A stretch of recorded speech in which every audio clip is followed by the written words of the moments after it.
Welcome everybody to Beat the Shift Baseball. This is episode 121 for Wednesday, September 29th. I'm Alex Uy. I'm here today with Ray Estrada, and we've got a good show ahead today. We're going to keep it short and sweet. We're all about these wild card scenarios and I guess just possible playoff scenarios. It's not all wild card technically, but we have 5 days left of the regular season, and it is going to be action-packed. There are some really, really tight series. Teams are going to take their fate into their own hands, and we'll just kind of talk about all of it.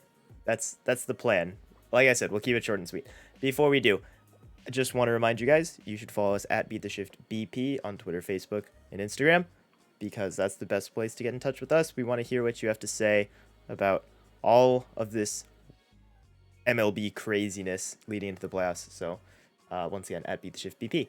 All right, let's do this thing. Ray, how are you doing? I'm doing good. I'm 23 now. You are, yes.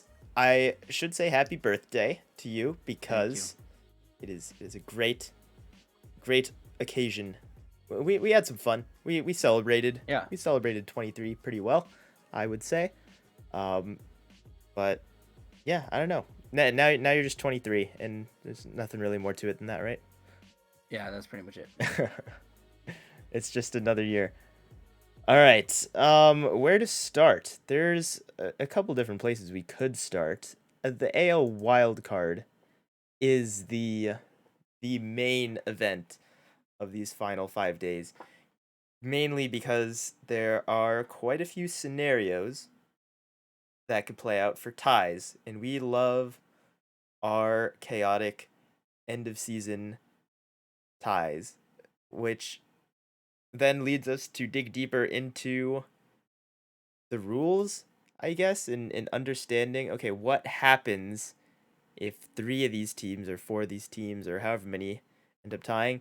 Ray, I'm going to defer to you as the official Jeff Passan tweet reader to go ahead and overview, like one at a time, what the heck might happen with some of these tiebreaker scenarios. So there is a possibility of a 3, a 4, and a 5-way tie.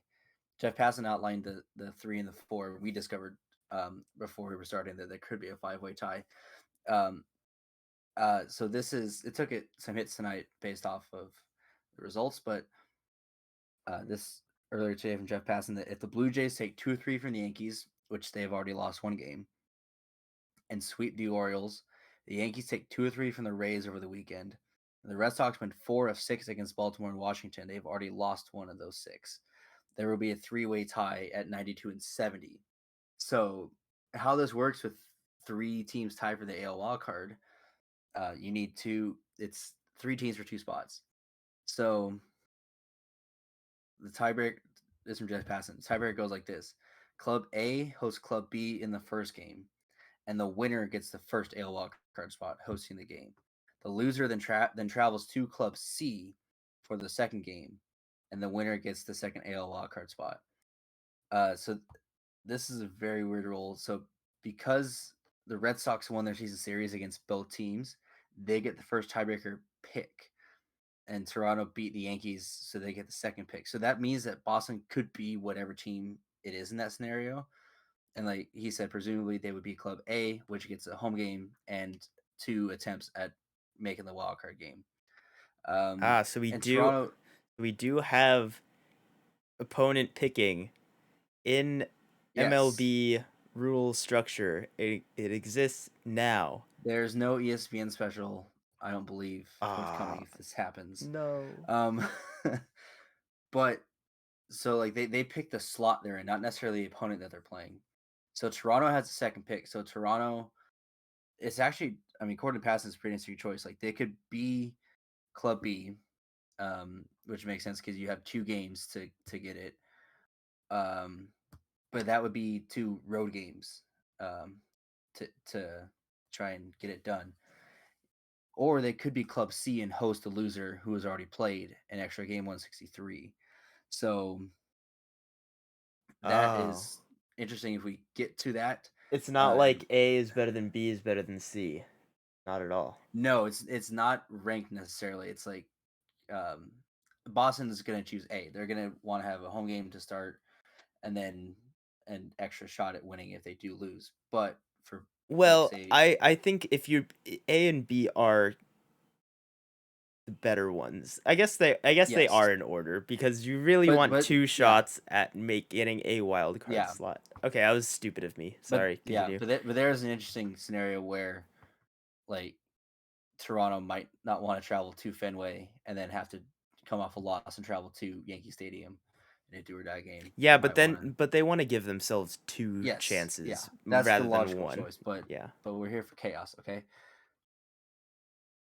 Okay. So the four-way tie includes the Seattle Mariners, who have who are winning currently and won last night. They need to win out. They need to complete the sweep of the A's and sweep the Angels over the weekend. So that would put them at 92 and 70 in a four-way tie. Uh, that would be two head-to-head matchups. Jeff Passan doesn't necessarily explain um, how everything works, like what teams play each other.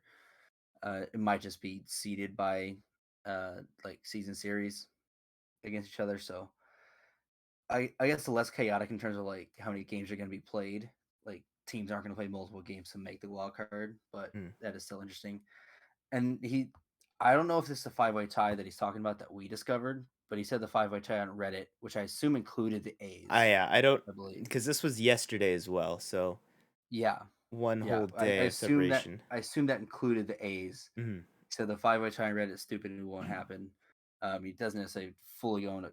It starts with Baltimore beating Toronto twice, um, Oakland sweeping Houston, Tampa Bay sweeping the Yankees, and all plenty of other ridiculousness. So I mean, if that comes to fruition, that would be nuts. But uh, the five-way tie that we discovered is with the Astros coming back against the Rays tonight, and if the Mariners hang on against the A's, the Mariners or the Astros magic number sits at 1 at 9 with 92 wins. If the Astros lose out, losing next two games to the Rays and then getting swept by Oakland, I believe, right? Mhm. um, and the Mariners win all those games, they get to 92 and 70. So we have five teams at 92 and 70, and two of those teams are tied for the AL Western Division lead. So presumably you have Seattle and Houston playoff for the um, for the West, and then you have a four-way like playoff pretty much for the wild card Right. spots. So that might be the maximum chaos scenario.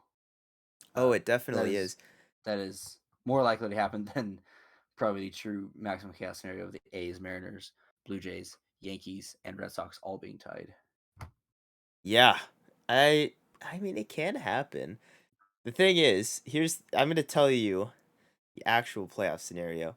It's the Yankees that are going to take that first wild card slot. They got off to a good start. They beat the Blue Jays today. And the Mariners are going to storm in and they're going to take the second spot. The Red Sox are going to choke against some easy I think you're saying matchups. this just because you're scared of playing like a No, quality no, no, AL no, no, East no, no. team. I believe in the Mariners. They would be an easier opponent, granted, but I I think want you the just want to Mariners to face. get in there. I think you want to face Chris Flexen in a wild card game instead of like Jose Barrios or something. Um, you know what? Yeah, that's fair. But I don't like for real though. The Yankees do look like they're gonna carry this momentum, especially They have turned Carlo, it on. Yeah, if Don Carlo keeps hitting one a day with you runners call on him Don base. Carlo. No, did you? That's what I thought you said. That is what I said. That's his name. That's his nickname.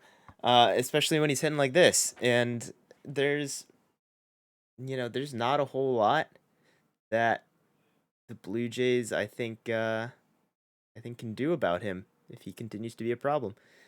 Um, I don't know. It's gonna be a crazy rest of the series. I'm not like comfortable at all, but man, coming off of a sweep of the Red Sox on the road, there's no greater momentum to be carried than that.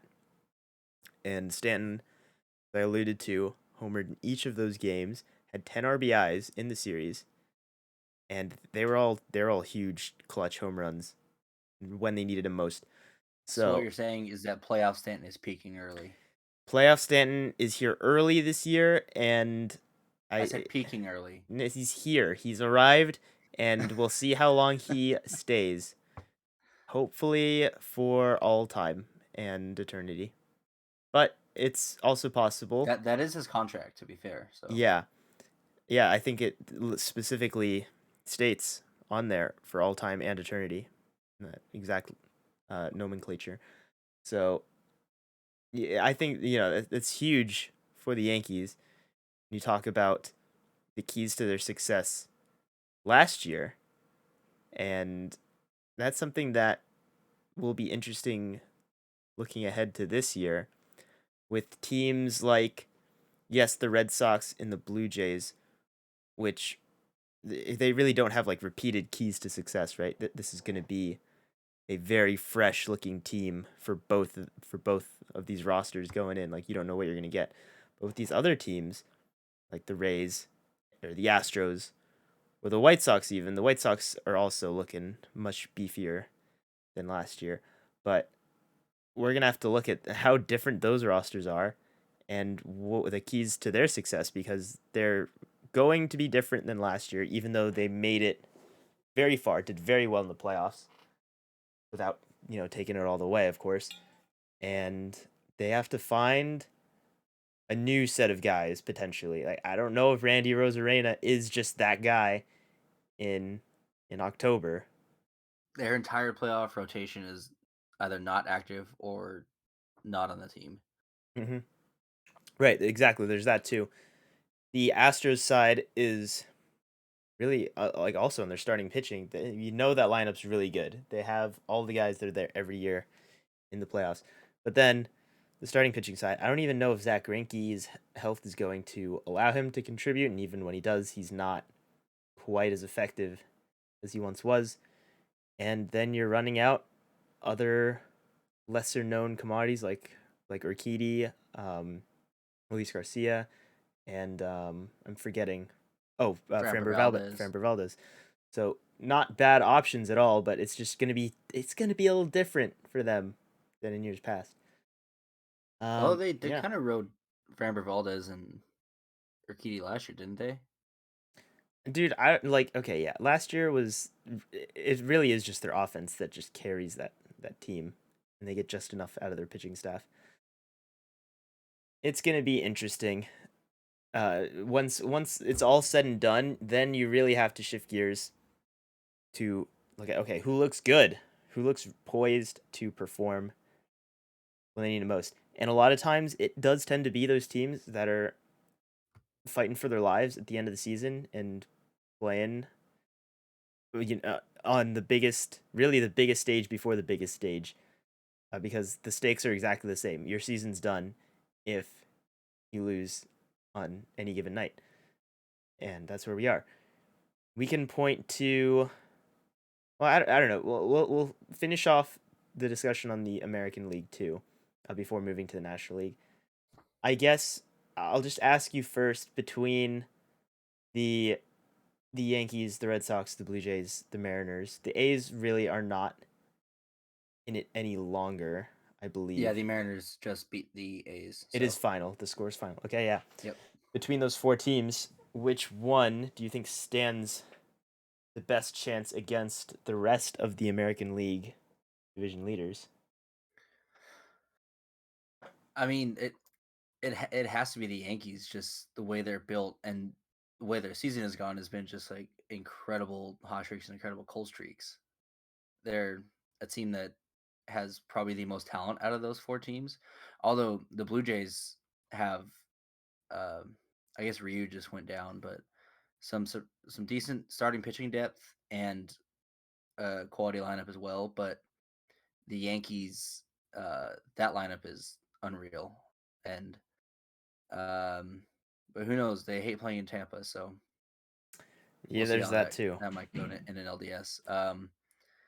But yeah, I think it has to be the Yankees, although like the Blue Jays have probably the second most talented team, and then I don't know what goes on with the Red Sox, and the Mariners are like the Mariners, despite the Mariners. Yeah, and so the Mariners far and away. I don't know, like the Yankees also are just playing very well, but the Mariners' magic is is unprecedented. You talk about their run differential versus their fun differential, and you cannot see a wider gap. I totally forgot about that stat. Yep. Where do they stand now? Let's go ahead and check in on them. They're So hovering they around the they negative. got two. They're hovering around the -50 mark. But yesterday They they got a did plus win. two today. They did win big. They did win big yesterday as well. Um. So we'll check on that. Just a very negative run differential for this team. It was -52, I think as of last night. Wow. But like I said, that team just has the Yeah, magic. -52 as of so -50 now. They've got Mitch Haniger, who's homered twice last night and again tonight. In just in the month of September, Jared Kelnick has been huge. JP Crawford's been great. Ty France has picked it up again. Uh, just everybody. They've all gotten the job done, and they're not players who you'd maybe expect that from at any given time. It's kind of like what the Do you Red know how Sox were doing bonkers earlier the on. run differential standings are in the AL East? I'm just looking at this right now. Okay. The Rays are plus 191. That makes sense. Uh-huh. The Yankees are only plus 44. That also makes The Red sense. Sox are plus 74. The Blue Jays are plus 172. And then the Orioles are minus 278. Oh my god. They going for -300? I wonder what the worst run differential of all time is. That is easily Googleable. All right. Should be. Yeah. Some MLB stats that should be easy are terrible, but And then yeah, that's just good for framing where the Mariners sit now with what are they -50, you said? -50, yeah. On the nose right there with a shot technically at the division still if the Astros lose out. Man, oh man. They really I really don't know where they're going to get their production from in the playoffs though. It has to just be pure magic because their starting pitching kind of starts and ends with Marco Gonzalez. And then they have a pretty decent bullpen, but it's usually just not enough. Uh, so by that standard, I would say So that this they is are through still the weakest of Wikipedia. those four. I think the Orioles are safe from a record. Okay. The worst run differential in history was by the 1899 Cleveland Spiders Oh. at -723. Oh. Oh, that's They scored 529 runs that year and allowed 1,252 runs. is this a 162 game season? Not in 1899. That might have been What 154 it and was a shorter 140 something. season. and it's that much oh my god, dude. What an absolutely miserable team to have to run out there every day.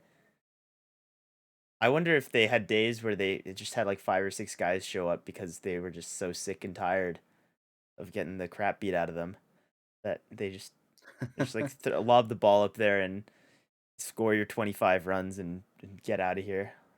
Lock up when I you're mean, done. that was back when teams had like three pitchers, so like those ERAs must have been something. Now we can just go down a rabbit hole if we want. 1899 Cleveland Spiders. Baseball reference. Their pitching. Their team pitchings. Okay. They have 6 starters listed here. And I'm going to read down their ERAs. This is it's not as Please bad include as their names. yeah, it's not as bad as you would think I forgot for this is an era with a ton of just like defensive errors because like people weren't athletes. yeah, they were like yeah, nobody had played baseball until they were like 25 years old and like you're athletic. Let's see how you do. All right, so Jim Huey, I guess this is by their ranking. I'll go in order of ERA actually to see if this helps. Um, the best ERA on their team, Jim Huey, with a 5.41 ERA.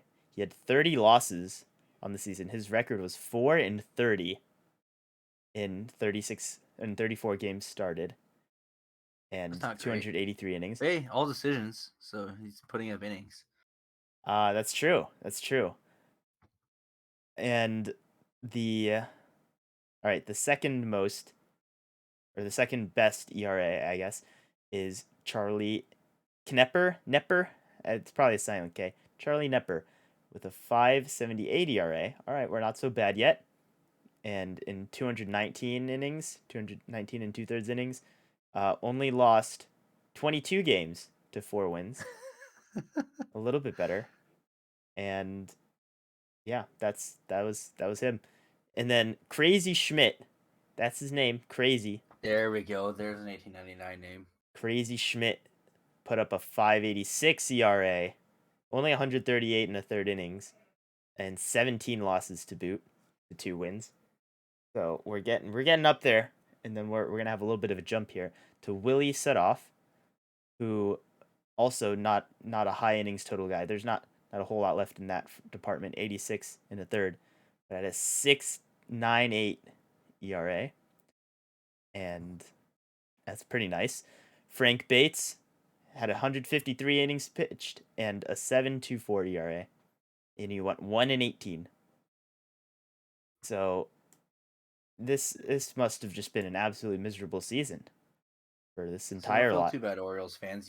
You could have been alive in 1899 with, like, I don't know what disease was that year, but Well, their record, they finished 12th in the National League, which I have to imagine is last place. They finished 20 and 134. I'm gonna reckon that's not good. I'm no mathematician, but I don't think that's quality. They had an attendance. I would presume this is a total attendance of 6,088. Maybe a total attendance with that kind of performance. And yeah, that's that's something right there. What's the worst Cleveland disaster? That team or the river catching on fire multiple times? Maybe one was the cause of the other. I don't know. Um, it's It's some truly horrible baseball. I'm glad we went down a rabbit hole. Uh, Mainly That because, is a about a 130 winning percentage. yep, it could be worse. Is the moral of the story. I'm also partially glad we went down the rabbit hole because we just didn't have a whole lot else to discuss really No, out of all of this the because Cardinals can't stop fucking winning. yeah, Sorry. the Cardinals, yeah, if we're moving to the NL side, it's a lot less interesting because the Cardinals clinched the second NL wild card today with their 17th straight win. Congrats to them. I wonder if they'll ever lose a game again this year or ever. We'll see. And the Braves and Phillies played a huge game one of their series, and the Braves took it, and they were already ahead. So now 3 games, well 3.5 games separating the Braves and Phillies. So the Phillies really, it Do is the do or Phillies have a die for them. doubleheader this weekend, or one of them have a doubleheader this weekend? Um, They're at a half game. the Braves have an 84-72 record, and the Phillies have an 81-76 record. So the So the Braves Braves have have a game to fewer play. games. Yeah. Anyhow, that is a huge series. The Phillies are probably just done if they lose tomorrow, or I guess today, as of this podcast. So it's a huge game. They lost their Zach Wheeler game to Charlie Morton. Who else? But good old Charlie Morton, and I don't know, man. That that NL West, it's still looking like the Giants are just gonna hold on for dear life as they wrapped up their game today, or are they still kicking away here? No, they're final today. The Giants uh finished off the Diamondbacks today for their 103rd win, and the Dodgers finished off the Padres in a closer 2-1 game. But they're at 101, and they are just gonna keep doing their thing and hope for the best. And one of them's gonna have to play the Cardinals, which I don't know. How are you feeling about the situation now? The Cardinals was a traumatic team that I did not anticipate having to deal with. It's Devil Magic season, baby. And that's pretty much it for the National League. Yeah, I guess really this is all there is to do now is wait and watch with great anticipation. I'm gonna be watching like every single Mariners game going forward. I didn't even watch the Yankees game today. I did watch the Mariners game though, or at least as much as I could of it, because I don't know, man. I really just want them to make it so people can shut up about their playoff drought, and we can just move past it because they're a good team. They're not a great team. If looks at their negative 50 run differential, but my God, it's a fun team. So I don't know. Enjoy some baseball the rest of this week. We'll be back with you next time, I would imagine, with a full season recap. We'll probably play stat game because I know for a fact that the other guys have not been keeping up with the the player For stats sure, this year. Rudy hasn't. Oh yeah, that's true.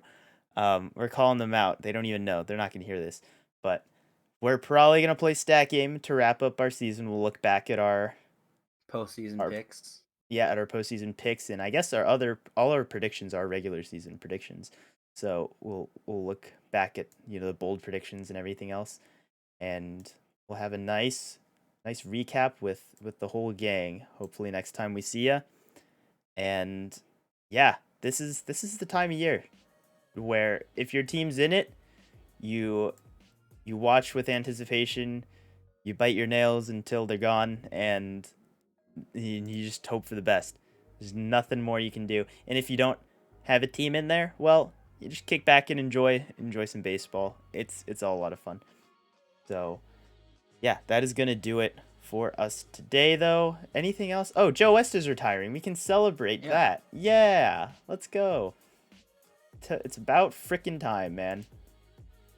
Yeah, I don't think he's been a terrible umpire his whole career. He doesn't have this. He started in 1976. Yep, that is way back when, as a way older than we are. So, I mean, I guess he's done some good. 3 All-Star, yeah. Most games umpired all time. He set that record earlier this year with over. Where is he? He passed him. Just over 5,300 games. He's probably at like 5,400 something now. Yeah. Yep. No, well, he's 68 years old. 3 All-Star games, 3 wildcard games, bunch of division series, bunch of league championship series. I forgot the numbers that I counted earlier. And 6 World Series, most recently in 2016. So. And retiring not a moment too soon. Farewell and good riddance, kind of. That's if that was me, and it's fine. It's Joe West. He's at least fun. He's heard worse. Hernandez and CB Buckner aren't fun. I'm sure he's heard worse. So all right. Also, apparently, Astros fans just really hate him. Yeah. All right. We're wrapping it up. Joe West, you're not stealing the show from us, okay? It's not the ump show. We are going to see you guys next time. I would like to remind you again to follow us at BeatTheShiftBP. Let us know what you thought of today. If you're still here, leave a rating, leave a comment, whatever you like. And yeah, that is it for us. Thank you, everybody, one last time. And as always, Ray. Peace.